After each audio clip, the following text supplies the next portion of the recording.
Good evening. Good evening, everyone. Good evening. Let me begin by welcoming you to Singapore on behalf of all the people here. It is a real pleasure, it's a real honor to speak to you. Of course, many of us have already seen many of your videos online, and today, of course, the one just before this. Now, as you know, the topic for today is the impact of Indian civilization on the world. It's your topic, but you keep putting me in the dock. I'm going to put you on the spot for it. And before we go beyond that, I'm going to put you on the try and get you to try and define what we mean by Indian civilization, in the sense that, and particularly what we're not trying to get into is, of course, this impact of Indian civilization on mathematics in ancient times, of software today, but really the impact of Indian philosophy, our way of life on the world. And I'm going to start with asking you, how is the backbone of this civilization, whether you call it Hinduism or the Dharmic tradition, how is that fundamentally different from other ways of thinking about civilization?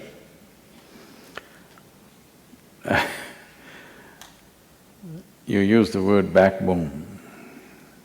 That is the essence of Indian civilization. It doesn't have a backbone. Because what a backbone means is, the form is determined. Your body takes on this form because the skeletal system is a fixed thing.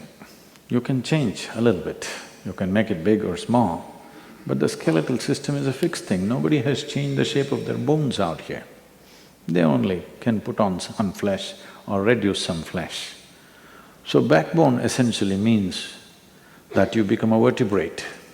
Vertebrate means you can only change your form marginally, not completely ever. But the ethos of Indian civilization is, it's like an amoeba. It can change, it can integrate, it can drop with impunity. So, the essence of Indian culture is, it is not a vertebrate, it's an invertebrate. Okay, if we are an invertebrate, but there must be something that gives it a certain cohesiveness, surely. Otherwise, to say that it is an amoeba, there is a danger here that we fall back on saying, Hinduism is a way of life. And ultimately, it means nothing. So I'm going to have to press you on and try and get you to give me some things which I would say is more relevant. This question is coming because both you and me and almost everybody here, whatever type of education they have received, fundamentally is Western. Largely, that's the only education system left, except for few small pockets. So when I say Western, I'm not talking about a particular nation or particular continent. We are looking at that aspect of life or that part of humanity which wants their life in straight lines. When we say Eastern, we're talking about that aspect of humanity which does not want to be put in between two lines. So, because the very way of thinking has become purely logical, irrespective of whether it makes life sense or not, being logically correct has become more important than having sense about life, how to conduct life. Everything is logically correct but nothing works. People are just breaking their minds, trying to live their life, but it's correct. And today, the food industry on the planet is 7.6 trillion. The pharmaceuticals are 7.2 trillion. They tell me by 2017, pharmaceuticals is going to become larger than food industry on the planet. This clearly shows that our sense of trying to handle life in straight lines has not worked. Though we have great inventions, though we have all kinds of preventives for every kind of epidemics and pandemics we used to have in the past, still more people are sick than ever before. So this is what I mean by saying we are correct on everything, but it doesn't have any life sense. What we called as India is a profound sense of life, but we are never correct about anything. I think basically what you're describing is really a evolving ecosystem. It's a messy system. It's like… it's not messy, that is what a Western man would think. Okay.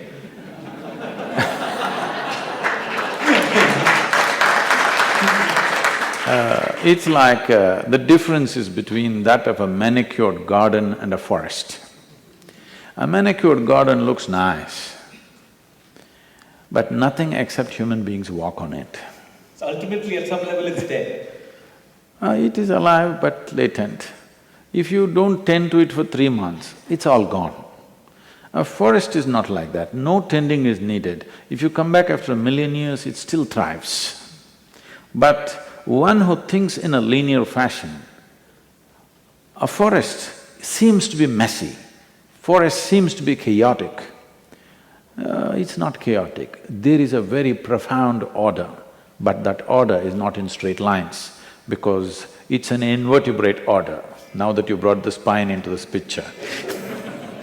So I think that's a fabulous way of thinking about it, because basically what you're describing is a continuously churning, but there is an order in that churn. In a sense, it's an act of seeking, of innovating, it's a civilization really, it's a risk-taking civilization, would you say? A civilization that thinks of adventure? Now you're being an economist.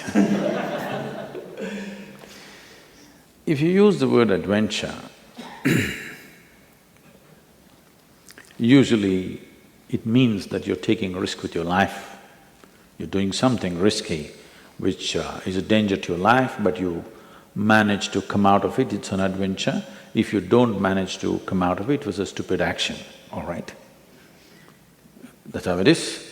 If you successfully come out of a dangerous situation, it's called an adventure. If you don't come out, you are just stupid. Isn't it? So if you do a stupid act successfully, you're adventurous. Or you're a risk taker. Or you're a risk taker. You're talking in economic terms? It could be an intellectual risk, or it could be… science is also intellectual risk. Intellectually there's no risk, that is the beauty of the intellect. You can do whatever you want, there's no danger. In your mind, you can do whatever you want, there is no danger.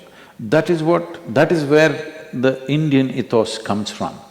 Human intellect was expanded in such a way, they looked at everything in every possible way because there was no danger. They did not believe in putting their physical body into danger because this is not something that you can create. If you destroy this, it's over.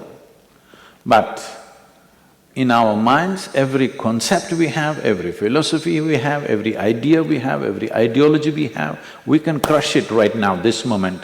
Next moment you can come up with a whole new world.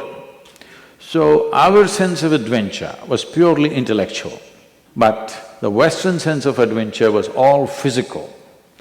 Physical adventure can be…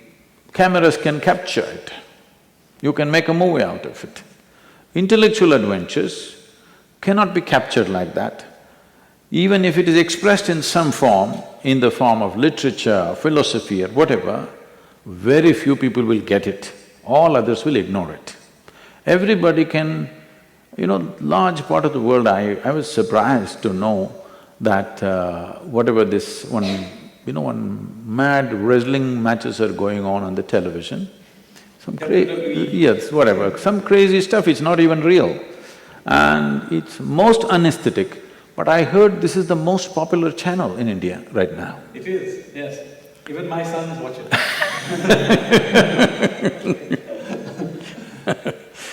This is the most unesthetic thing, but it's popular because physical things are something that everybody can identify with, or instead of saying everybody, even the grossest mind will understand physical things. But intellectual adventures, it will take some level of appreciation, some level of refinement within you to understand the intellectual adventure. When I say intellectual adventure, let's look at it like this. It's not now. Even 5,000 years ago, if you go back to the times of Mahabharata, what they are speaking, even today in modern times, most people cannot come to terms with it. It's that revolutionary. But these adventures were done, people ignored everything. If you say, for example, 5,000 years ago, Harappa Mohenjo-daro, what did you read in your book, textbook? They had a very organized drainage system. But to build a city like that, how people should have been, what should their thought be, how should they be thinking, what were they doing, what was their trade? No, nothing about that, nobody read anything about that. Everybody reads very good drainage system Harappa Mohenjo-daro had. All of you must have read this, isn't it? And is an entire civilization about drainage system, I'm asking? No, I think that you bring up a very interesting point about civilization is more than, of course, the drainage system, but it's about a certain spirit. I'm sure in the minds of the people who lived in those cities, drainage was the last thing on their mind. No, I agree with you. And in fact, one of the interesting things about Indian civilization is that this intellectual adventurism or culture that you just described was enormously attractive because it spread across the world, taken by Indian merchants. Of course, we now live in this part of the world. We are in a city called Singapura, the Lion City. The very name is… And in fact, the largest Hindu temple in the world is not in India, but in Cambodia, Angkor Wat. And all the way across through to Korea, where in fact many people may not realize, but Koreans say that their civilization starts with a Korean prince marrying a princess from Ayodhya. So this is certainly a very attractive… Don't tell me North Korea came from North India and South Korea came from South.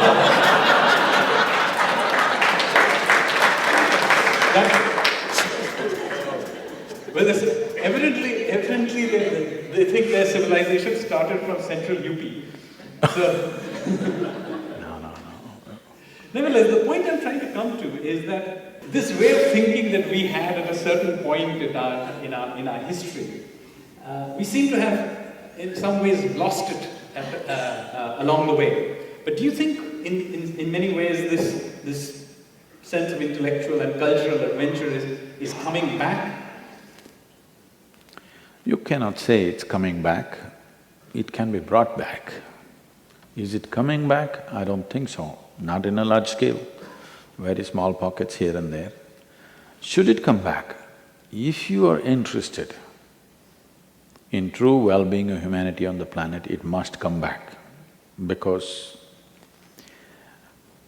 from simplest things, everything that we have done in the world today, the style of or the mode in which we are doing today. For example, one biggest thing that everybody is talking about today is about your subject, economics.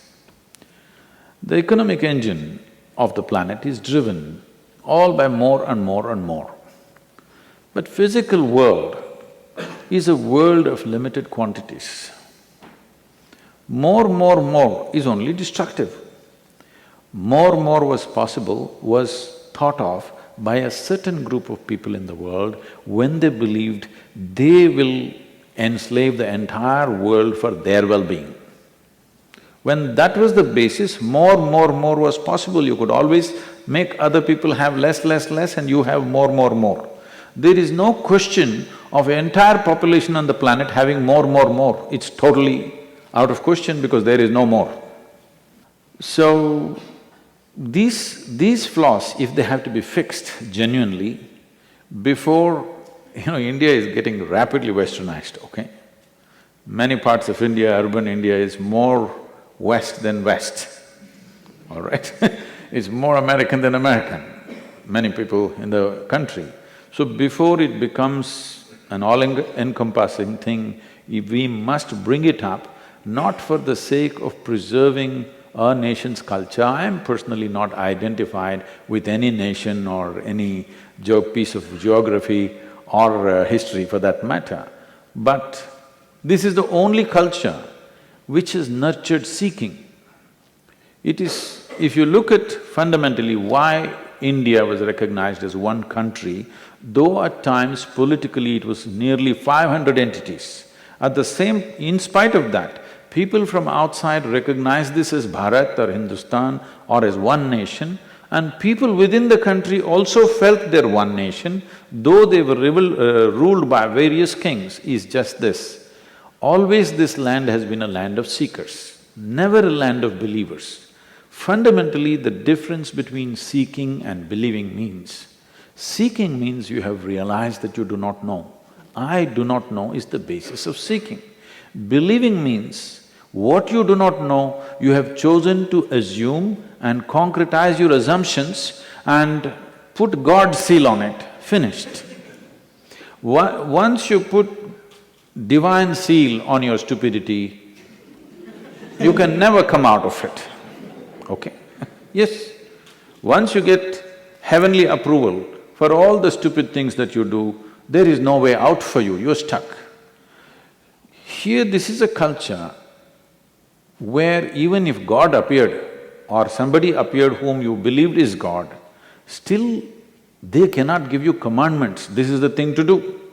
Well, for example, the most famous book probably is the Gita in India. Well, he is supposed to be God himself, whatever he says, the other guy is arguing and arguing endlessly, asking 1,000 questions, because even he cannot give commandments to him. It has to make logical sense to him, otherwise he's not going to take it. This is not today's culture. 5,000 years ago, this is the way we have been. This is the way we are right now. But today, because we have been, 250 years ago or 300 years ago, we were the strongest economy on the planet, everybody wanted to come to India because it was the richest nation. Well, last 10, 15 generations, we have fallen on bad times. Because of that, nobody listens to what you're talking. Slowly it will change, because in the world, if your voice has to be heard, first thing you must be successful. There is no substitute for success, unfortunately.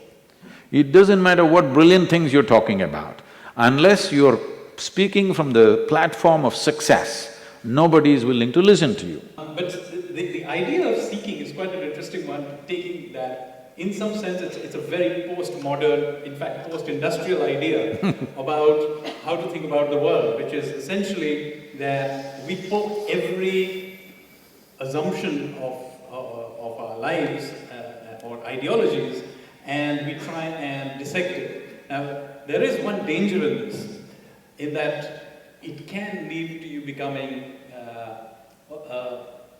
negative, or even begin to think that sort of mysticism is some sort of a monasticism, i.e. meaning, that is surely not what you're trying to say here. It's not a self-denying way of life that you are describing. Tell me, if you don't take out your 12-cylinder car today and you chose to go on a bicycle, is it self-denial? Or is it eco-sensitive? It depends who is looking at you, right? Somebody chose to sit in a place under a tree and he was happy sitting under a tree. Why do you call it self-denial? He might have found something that you not imagined possible. He has found something which you cannot even imagine. That's why sitting under a tree, he's fine. So many of these ideas that you are telling us, I believe some of it came to you while you were since you mentioned bicycle, but maybe on a mobile, crisscrossing India. So it would be wonderful if you could give us some sense of what is it that really you found as you crisscrossed this country that inspired you to begin thinking like this? Initially, I did most of South India on my bicycle. Oh, the bicycle? Initially. I did Southern India on my bicycle. I was planning an expedition on my bicycle to Moscow. Okay. But then my father a little lost his mind, thinking how I will go to Moscow on my bicycle. Two of my friends went. They came back after all nearly 4 years. being on the they bus. actually made it. They made it. They went to Moscow, they went all over Russia, they went through all this, now all those, the 20 and odd Central Asian countries, and they came back after 4 years. Well, I got kind of sabotaged. Anyway, my travels, I was just flipping through your geography history book, This geography and history is a little… I had a joke for you, it's okay? Yeah, sure. A novice bank robber wanted to try it on a gas station first. So he walked into the gas station, pulled out his gun, and he put his gun to the salesperson and said, "All the cash, otherwise your geography." He said, "Come on, you mean history, isn't it?" No, he said, "No, don't change the subject."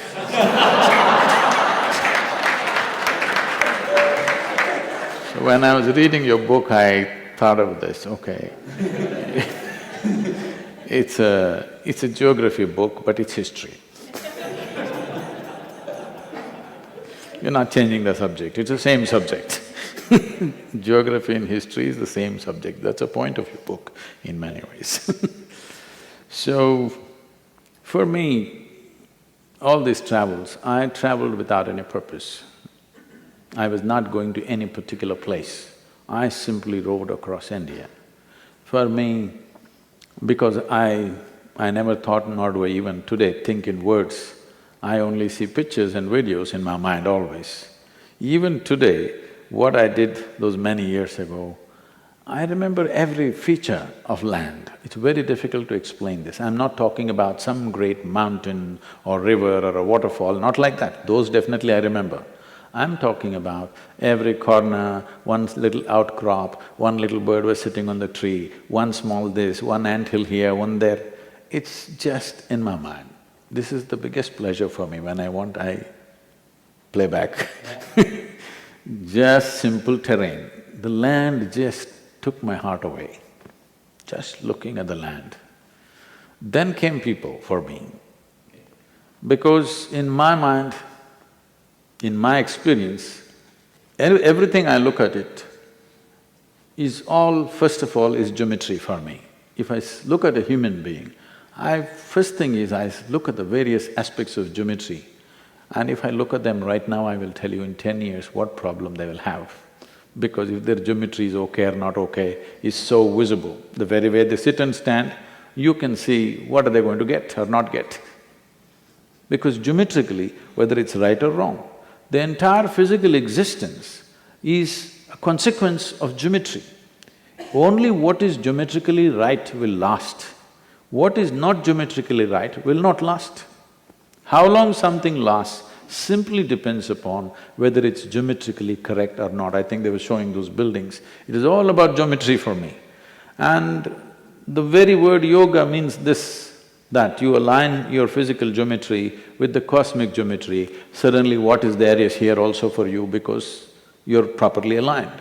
So when I looked at the terrain, which at that time only India, now I traveled all over, but at that time when I traveled, it was all about geometry, how a little rocks… I'm not talking about huge, massive monumental rock, I'm talking about a little stone was sitting as I was riding from the corner of my eye, saw that stone still lives in my mind. So this is how I just absorbed India into me. Then it came to people. I just ride into some village, walk into some home, any home, I just walk in and I say, I'm hungry. They would look at me, who is this guy? But they said, okay, and they would arrange a meal for me. I would eat there, and if I wanted to sleep there, right there, either if they allowed me in the house or just outside the house, I slept there and early morning I was off again. So for me, I never introduced myself, nor many times I never asked their names, nor did I exchange email ID because there wasn't one at that time. There was no need to again reach back and contact them, nor did they have any need to know who I am. It was just like that. This is India. Just come together as if You belong to them. Tomorrow morning you're gone, like you never existed. This is how I traveled. Very, very rare, In these entire travels, I remember maybe 5 or 6 times I stayed in a hotel room. Otherwise, I slept in anybody's home or sometimes just outside in the town. In the center of the town I would sleep, people would come and ask, who, what, this, I'm traveling like this. Somebody would take me and give me food because I'm saving every rupee for more gas means more miles. So my impression of India and people and the culture was, there are no lines. If you don't carry lines, there are no lines. A lot has changed since then, of course. So many things have happened, people are suspicious about each other, there has been terror attacks, there are bombs, everybody wants to frisk you from top to bottom now. So many things, that's because of the events that have taken place. Otherwise, this is India. Even today, I'm sure it's true in rural India, it's still like that. You can walk in anywhere and it's okay. If what they have, they'll share it with you. It's not some great meal they're serving you. If you approach in a certain way, everything is wide open because there are no lines in people's minds. Lines are now being drawn because people are going to schools now, everybody's getting educated. Educated means you become less and less inclusive. See, this is the kind of education we're getting. The more educated you become, the less inclusive you become. There was a time, I've gone and stayed with families, a family of over 400 people. In Karnataka, in the coastal Karnataka, there are families where 400 people in one family. And one more guest, they don't even care, okay? You also stay and go, what's the big deal? But today, gradually it came down, family meant you, your wife, your children, your parents, not her parents ever. And slowly your parents went out, now just wife and kids. If you move west, you will see kids also out as soon as possible. And slowly husband and wife are living in many homes, I'm telling you, I'm not joking. There are people, husband and wife, married for many years, now separated but not legally separated, living in adjacent homes, only when they want, otherwise separate homes, because they can't stand each other. This is the form of education we are imparting on the entire world, where inclusiveness is not possible. Slowly you can't stand anybody over a period of time because the way of thinking is becoming so logically correct. The more logically correct you are, you look at anybody, nobody seems to be okay. Really. You're logically 100% correct, you think. You look at them, nobody is okay. If nobody is okay, it is not a question of correctness, it is a question of madness. The first sign of psychological disturbance is you start thinking nobody is okay except you. We are heading towards that big time. The statistics tell me that 38% of the European population is psychologically ill. Every year, 350 million Europeans go through serious psychiatric treatment. So what you're describing is, continuous individualization into silos. And this is not just about individuals in silos, but this is also a thought process, a wider thought process, which is true maybe… No, this is essentially happening because your idea of intelligence has become purely intellectual. Intellect is like a knife, it's like a scalpel. Yeah. Whatever you give it, it will slice it into 2 and look at it. Then it's not happy, it will slice it into 4 and look at it. Then it is not happy, it will slice it into 8 and look at it. This is the way of the intellect. Intellect knows everything only by dissection, cutting everything into pieces. This is the way we have developed science. This is the way our logical thinking process is, because we have come to this place that intelligence means intellect. The Indian way of life, we have looked at human mind as 16 parts. To make it simple, I will make it into 4 here. This is called as buddhi, manas, ahankara and chitta. These are different dimensions. Intellect means only buddhi is being used, which is a sharp knife. This sharp knife is a good instrument for you to survive in the world. It dissects everything and shows you. But Right now you want to know somebody who is dear to you, you can't dissect them and know them. You won't have them, that's all, if you dissect them. This is what is happening, we are not understanding the distinction between intellect and the deeper dimensions of intelligence which functions within us. The intelligence within us is inclusive in nature. As you sit here, you may hate the person who is sitting next to you, if you… okay, I didn't mean you should, it's not an instruction.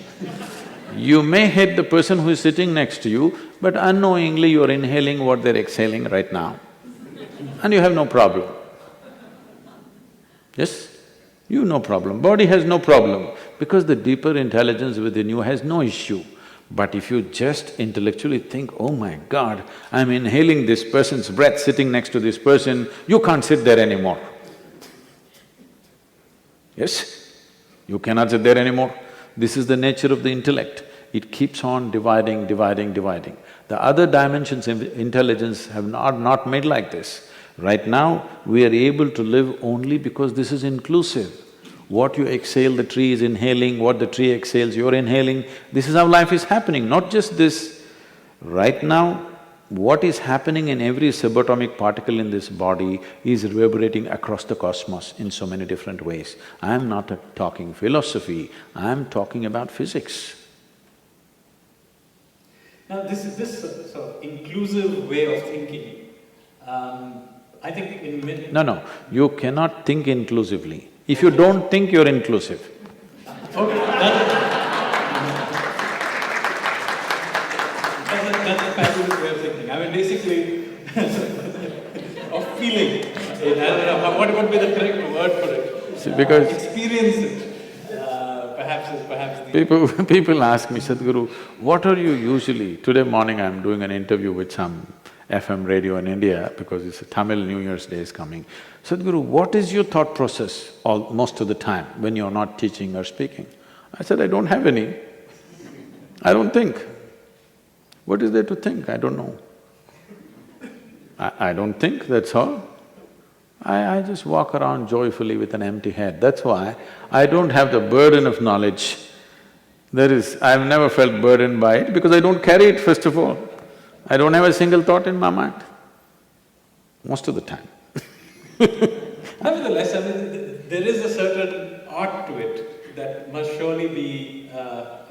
okay, we can't put it down into certain steps maybe in the siloed way, but if you had to sort of describe the way one sort of… if one had to dissect, say, a global problem or something, how would, say, this particular approach deal with it as opposed to the way we now deal with it, which is to break it down with subparts, solve each little bit and put it back together? See, the parts will never make the whole. Suppose I will get you a pair of kidneys, one nice, very healthy liver, heart, this, that, everything. Okay, make it into another human being and give it to me, let me see. It'll not work like that. Parts will not make a whole. Parts are there, yes. Now, if you want health also, right now why I mention this, the healthcare industry becoming bigger than the food industry is simply because of this. Because you have a kidney doctor, you have a lung doctor, you have an eye doctor, you have a knee doctor. It is not far where there'll be a separate doctor for your right eye and left eye. Because there is a difference between the two. Yes. There is a difference between the two. So tomorrow if you go on specializing, you will need 100 doctors to have a health checkup. By the time you get appointment from 100 doctors, definitely you'll be sick. So specialization is a good thing to a point, but now we can't stop it. Because see, we see one more thing and one more thing. If you divide the atom, there are too many things there, so you will need specialists for all that. By the time you get there, you will get lost because the sophistication of the physical creation is such, for every atom you will need one specialist, and for every subatomic particle you need further specialists. So at that rate, what will you know, I'm asking? You will not know anything. There is another way to know everything. Simply by embracing something, either by dissection you know, or by embrace you know. You know life only by inclusion. Dissection is an exclusivity process, elimination process. But if you want to know these people, you know them only by inclusion, not by elimination, isn't it? So what is good for material things, you're trying to make it happen for every aspect of life. Life does not work like that. If you give this flower to a scientist, first thing he will do is he'll rip it apart. Yes, that is the way he will study it. Which will miss the point. Yes, he will know all parts of it, but he won't know the flower. Yeah. But the beauty of the flower, everything that you need to know about life, in a way this flower is the peak of that plant's life, isn't it? Yes. Instead of absorbing that, instead of including that within you, because every life's aspiration is only to reach the peak of whatever this life is possible, isn't it? Yeah. Whether you are an earthworm or a grasshopper or a flowering plant or a mango tree or a human being, the only aspiration is to become a full-fledged piece of life, isn't it? By elimination will that happen. So now a global problem, if I don't break it down, how do I know? Only because you're breaking it down, problems are multiplying. Okay. You know, in India, they talk about certain forces like Mahishasura or somebody. The stories are, if one drop of blood falls on the ground, one more guy will rise, another drop falls, another guy will rise. That is what it is. Rakta Bija. Huh? It's called Rakta Bija. Yes. I'm saying the Rakta Bij is all we're doing, we're only complicating the world like never before. We're not solving problems, let's at least admit that. We're having sophisticated explanations for our problems. Problems are not gone, isn't it? So I'm going to change tack a little bit here. And most of us here live in Singapore. We have, many of us have children who we are bringing up in Singapore, outside of India. And we want to take some of this line of thinking and pass it down to them. What are the one or two things that you think are the critical parts of our culture and civilization that I think we should try and get them to imbibe? I see both your boys are in kurta at least.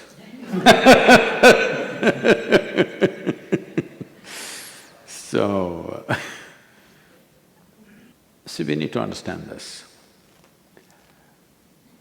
What we call as Indian culture is not a mode of dress, a mode of speech, or a certain way of doing things. Fundamentally shifting life from belief to seeking. When I say shifting life from belief to seeking, people feel their life is strong when they believe something. All these days they've been talking about believing in God. These days it's become a fashion to say, I believe in myself. You believe in things that you do not know. You can't believe in something that's here, either you know it or you don't know it, isn't it? Yes or no? This is all the option is, either you know something or you don't know something.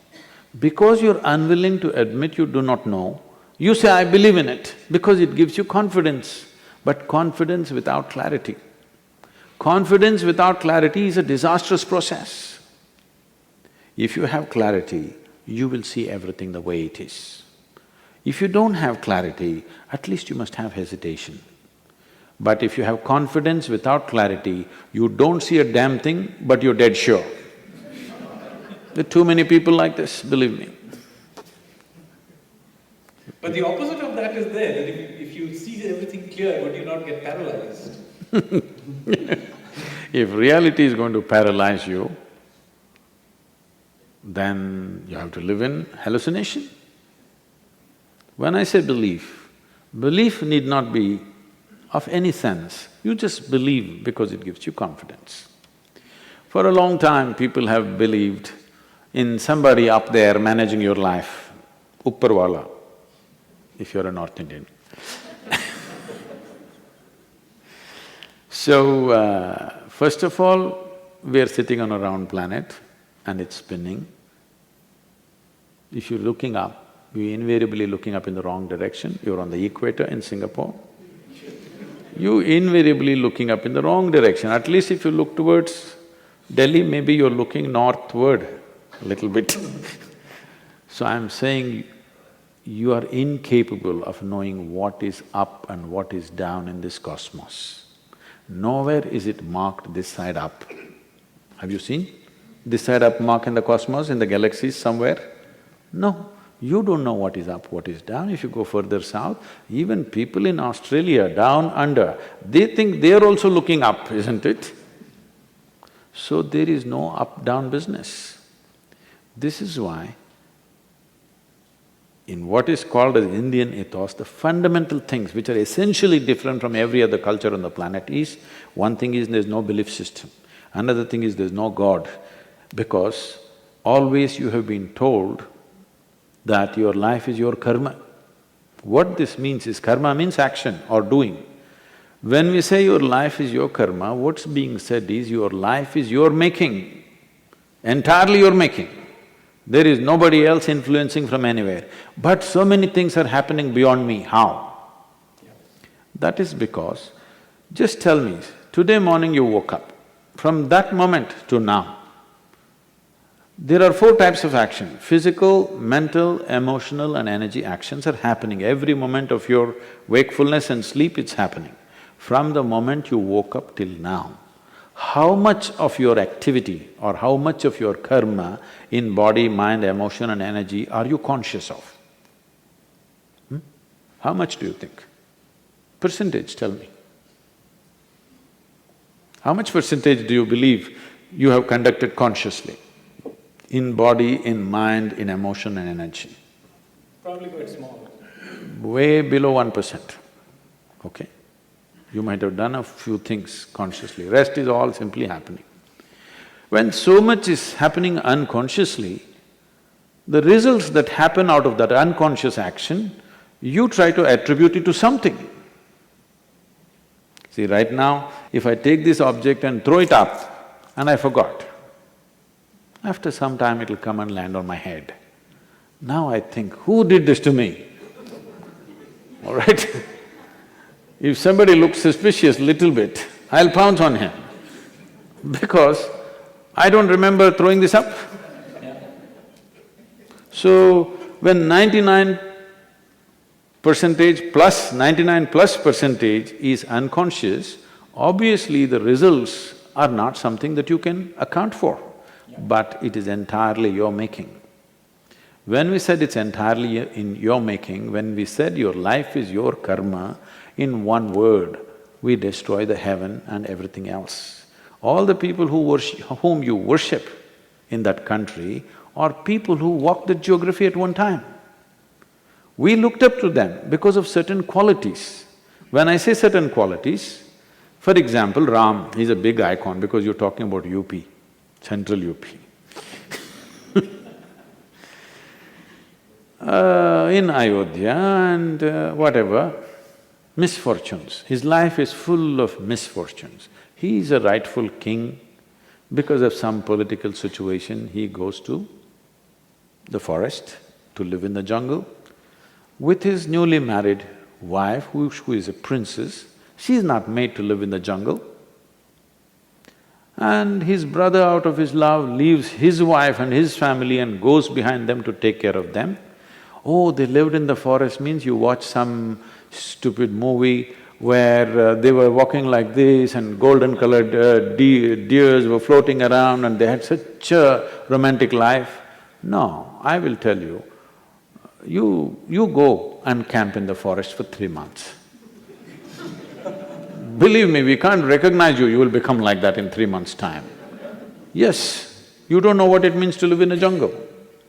Not today. 6 or 7,000 years ago, when it was fully on, jungle was fully on, not like today, it's not a reserve. Entire country is forest, full of wildlife.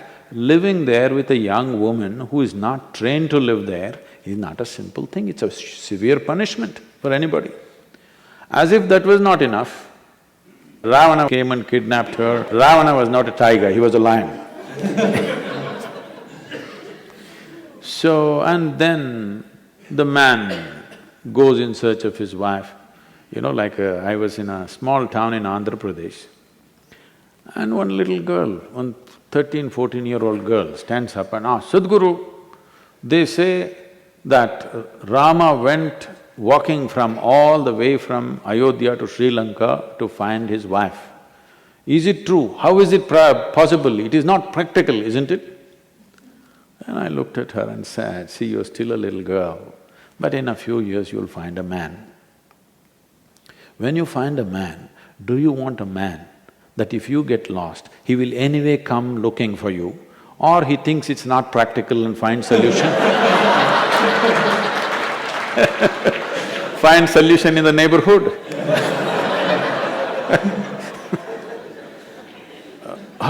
Oh, she knows, she wants the man who'll come in search. So the man is whether he's in love with her or he's committed to his wife, he goes looking down south and finds her after a huge battle, brings her back. She is fully pregnant, again some political situations, again he sends her to the forest. She bears children in the jungle, he doesn't know whether it's boys or girls, no sonogram. He doesn't know whether it's boy or girl or boys or girls. She delivers twins and he doesn't know. And then he wages a war. He gets into a battle with these boys, not knowing they're his children. He could have killed them. If you kill your own children, it's the worst tragedy that can happen in your life, isn't it? He was almost on the verge. He could have killed them. Fortunately, he did not kill them. But if he had killed, he wouldn't know he would have killed, because he went out to kill them. With the intent of killing them, he went out, but somehow he did not succeed, and then she died in the jungle, he never saw her face. Do you call this a successful life? I'm asking you. You must say something, otherwise I'm going to bless you. Do you call this a successful life? No. But we worship him. We worship him not because he was a super success of the day. We worship him because it doesn't matter what life threw at him. He remained the same, equanimous. No matter what anybody did to him, he maintained his dharma of being who he is. So we bow down to him. It doesn't matter, because what life does to you is not always your choice. What you do is your choice. This is what karma means. So he was completely in charge of his karma.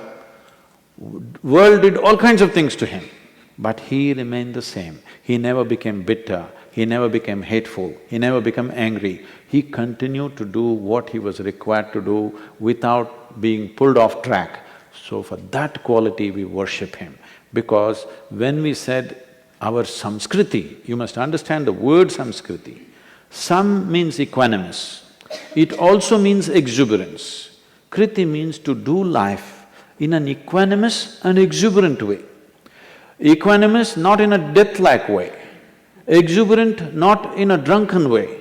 Equanimous, but exuberant. If you conduct this life like this, this is called as Bharatiya Samskriti. So he is an epitome of that.